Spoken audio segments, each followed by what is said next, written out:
नमस्कार, मैं साक्षी। स्वागत है आपका हमारे चैनल पर। आज हम बात करने जा रहे हैं 9 सितंबर को होने वाले उपराष्ट्रपति चुनाव 2025 की। एनडीए ने अपने उम्मीदवार के तौर पर सीपी राधाकृष्णन को मैदान में उतारा है, लेकिन जितना सीधा ये नामांकन दिखाई देता है, उतनी ही उलझी हुई है इसके पीछे की राजनीतिक गणित। कहा जा रहा है कि एनडीए अब अपने ही बनाए चक्रव्यूह में फंस सकता है, क्योंकि 25 से 30 सांसद ऐसे हैं जो किसी भी वक्त खेल पलट सकते हैं। क्या हो सकता है इस चुनाव में, कैसे बन सकते हैं समीकरण और कौन डाल सकता है गेम चेंजर वाला दांव, आइए जानते हैं इस रिपोर्ट में। सबसे पहले आपको बता दें कि उपराष्ट्रपति का चुनाव सिर्फ सांसद में के दोनों सदनों यानी कि लोकसभा और राज्यसभा के सदस्यों द्वारा किया जाता है। इसमें ना तो विधायक वोट करते हैं और ना ही विधान परिषद के सदस्य। अभी की स्थिति के अनुसार लोकसभा में 542 सदस्य हैं और राज्यसभा में 240, यानी कुल मतदाता बनते हैं 782 सांसद। उपराष्ट्रपति बनने के लिए जरूरी वोट है 392, यानी स्पष्ट बहुमत।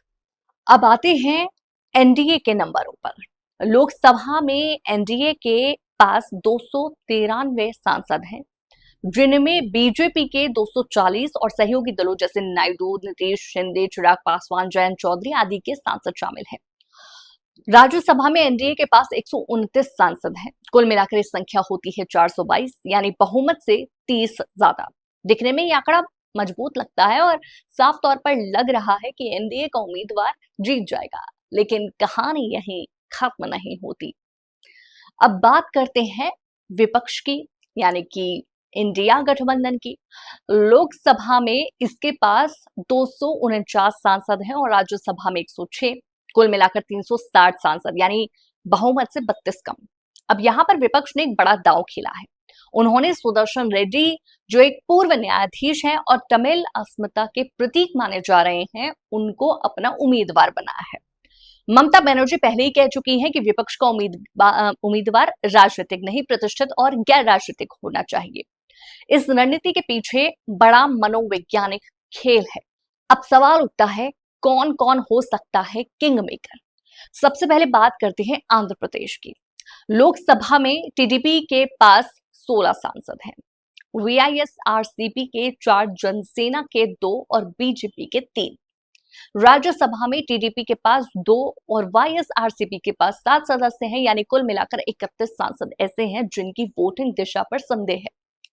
इनमें से कई पर तमिल अस्मिता के नाम पर विपक्ष के पक्ष में वोट देने का दबाव बन सकता है।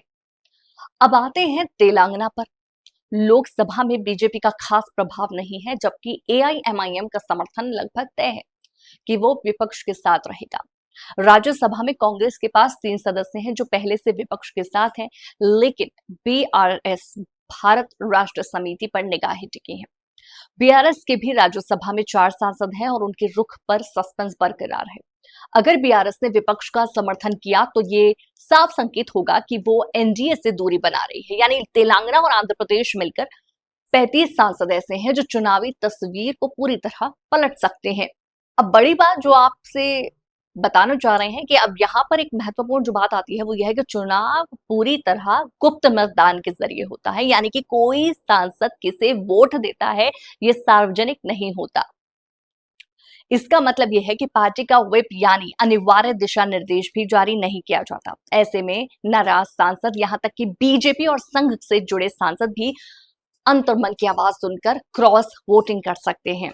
इतिहास गवाह है कि राज्यसभा और राष्ट्रपति चुनावों में कई बार अंतरात्मा की आवाज का हवाला देते हुए वोटिंग पैटर्न बदले गए हैं। इस बार के उपराष्ट्रपति चुनाव की खास बात यह भी है कि दोनों ही उम्मीदवार दक्षिण भारत से हैं। एक और सीपी राधाकृष्णन जो एनडीए के हैं, दूसरी ओर सुदर्शन रेड्डी जो तमिल अस्मिता के प्रतीक बनकर उभरे हैं। यही वजह है कि दक्षिण भारत की पार्टियां TDP, YSRCP, BRS, AIMIM, Jana Sena इस चुनाव की निर्णायक ताकत बन गई हैं। राजनीतिक विश्लेषकों का मानना है कि अगर आईएनडीआईए गठबंधन हारता है तो उन्हें ज्यादा फर्क नहीं पड़ेगा, क्योंकि वो पहले से ही बहुमत से दूर हैं। लेकिन अगर इस खेल में थोड़ा भी समीकरण बदला और विपक्ष जीत गया तो ये बीजेपी और एनडीए के लिए बहुत बड़ा झटका होगा, न केवल संख्यात्मक रूप से बल्कि राजनीतिक और नैतिक स्तर पर भी। साथ ही ये भी संकेत होगा कि एनडीए के भीतर असंतोष बढ़ रहा है। अंत में सबकी नजरें टिकी हैं 9 सितंबर पर। क्या होगा जब संसद में गुप्त मतदान की घड़ी आएगी? क्या तमिल अस्मिता की भावना भारी पड़ेगी या पार्टी अनुशासन अपना असर दिखाएगा? क्या विपक्ष का ये सधा हुआ दांव काम आएगा या एनडीए अपने नंबरों से बाजी मार लेगा? सब कुछ दांव पर है और ये चुनाव सिर्फ एक औपचारिकता नहीं बल्कि बहुत बड़ा राजनीतिक संदेश बन सकता है। फिलहाल के लिए इतना ही। अपनी राय हमें कमेंट सेक्शन में जरूर दीजिएगा और ऐसी ही खबरों के लिए चैनल को सब्सक्राइब कर लीजिएगा। धन्यवाद।